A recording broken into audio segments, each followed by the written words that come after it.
मूसा से कहा, हारून से कहे कि अपनी लाठी लेकर मिस्र देश में जितना जल है, उसकी नदियां, नहरें, झीलें, पखोरे, सब के ऊपर अपना हाथ बढ़ा और उसका जल लहू बन जाए, और सारे मिस्र देश में काठ और सब भांति के जल पात्रों में लहू ही लहू हो जाएगा। किसको कह रहा है परमेश्वर? मूसा को कह रहा है कि हारून को कहे कि वो अपनी लाठी को बढ़ाए।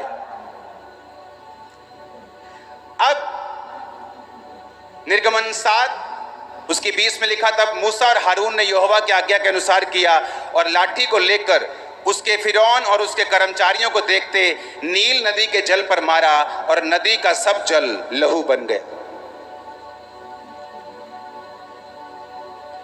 निर्गमन 8 उसकी 1 से 2। फिर यहोवा ने मूसा से कहा, फिरौन के पास जाकर कहे कि यहोवा तुझको इस प्रकार कहता है कि मेरी प्रजा के लोगों को जाने दे, जिससे वो मेरी उपासना करें। यदि तू ना जाने देगा तो सुन, मैं मेंढक भेजकर सारे देश में हानि पहुंचाऊंगा। निर्गमन 8 उसकी 5 से 7। फिर यहोवा ने मूसा को आज्ञा दी, हारून से कह दे कि नदियों, नहरों, झीलों के ऊपर लाठी के साथ हाथ बढ़ाकर मेंढकों को मिस्र देश में लेकर आए। अब तक परमेश्वर कह रहा था,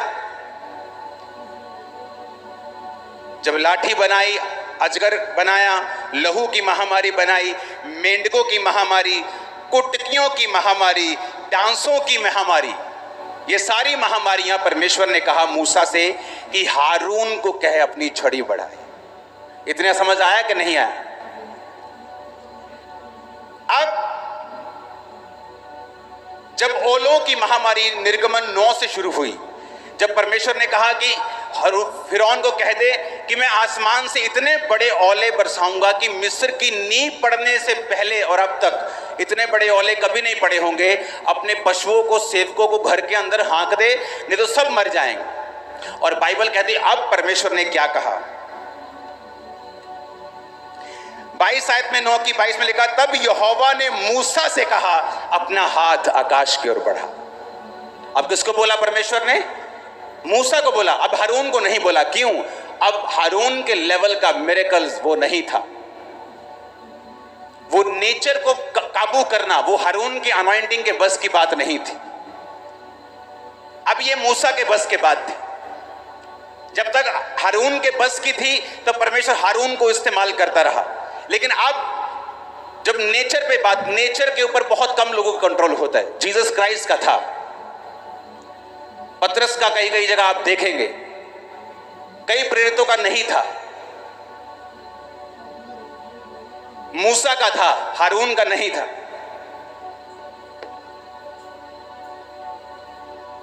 चाहे वो समुद्र को 2 भाग करना हो, चाहे चट्टान में से लाठी मारकर पानी निकालना हो, चाहे ओलों की महामारी हो, चाहे पेलोठों का मारना हो, ये सारा कुछ हारून के बस का नहीं था। इवन तक कि जो शैतान के चेले थे वो भी एक लेवल तक चमत्कार कर रहे थे। उनकी लाठी भी अजगर बन गई, उन्होंने भी जल को लहू बना दिया। लेकिन एक समय आया कि मेंढकों का या और भी जो मिरेकल्स आगे आगे होते गए, वो कुछ कर पाए और कुछ नहीं कर पाए, उन्हें सिर्फ हारून कर पाया। एक समय आया जब हारून को परमेश्वर ने नहीं कहा, क्योंकि वो उसकी अनॉइंटिंग से अलग बात थी। अब परमेश्वर ने मूसा से कहा कि अब तू अपना हाथ बढ़ा और ओले बरसेंगे। हालेलुया। टिड्डियों की महामारी, ओलों की महामारी, पहलोठों के मरने की महामारी, ये सब परमेश्वर ने मूसा से बात की। और परमेश्वर मूसा से कहता रहा कि अब ऐसा अपना हाथ बढ़ा, अब अपनी लाठी बढ़ा। जब बाइबल कहती है वो जंगल में चले गए और परमेश्वर ने जानबूझ के उनको ऐसी जगह पे ठहरा दिया जहां सामने समुद्र था और पीछे फिरौन की सेना उनका पीछा कर रही थी, तो परमेश्वर ने मूसा से कहा, तू मेरी दुहाई क्यों दे रहा है? अपनी लाठी, अपना हाथ पानी की ओर बढ़ा और वो 2 भाग हो जाएगा। हारून को नहीं कहा। किसको कहा? किसको बोला?